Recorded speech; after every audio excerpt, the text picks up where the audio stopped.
Hello and welcome to the Gripe TV. I'm your host, JP Forte. Today my gripe is with the DMV. Now, I've been wanting an old school type Cadillac to cruise around in for a while. So about a month ago I bought a 1993 Cadillac Fleetwood. Now the car has some back O tags on it and it has some penalties on it. So after buying the car, I went to the DMV to see if I could get a waiver on those penalties.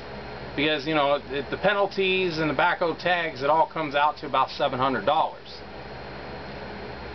So I filled out the form to try to get a waiver because after all, I'm not the one that racked up all the penalties on the car. So why should I have to be the one to pay them off? So after filling out the form to try to get the waiver, I turned that into the DMV, and then the DMV comes back and tells me they will not get rid of the penalties. So now I'm stuck having to pay $700 for penalties and back O tags that I didn't even rack up on the car.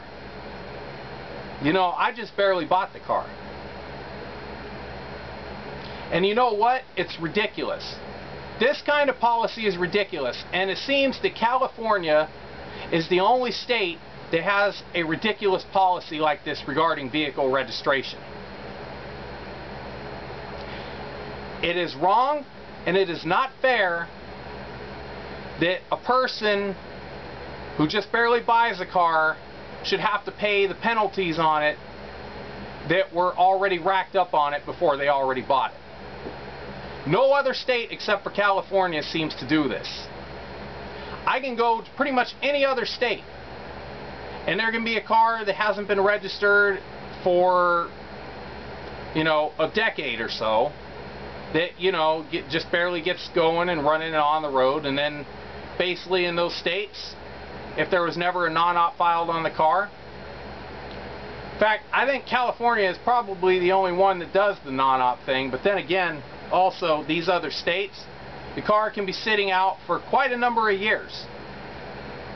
Not driven, no tags or registration paid on it, nothing. They go to their state's DMVs and all they have to pay is the current tag. Not California. Oh no, California makes you pay back the missed years plus the penalties, and then if you are a person who just barely bought the car, they stick you with those penalties. You know, this is ridiculous, and I honestly think that this policy regarding vehicle registration in the state of California needs to be changed.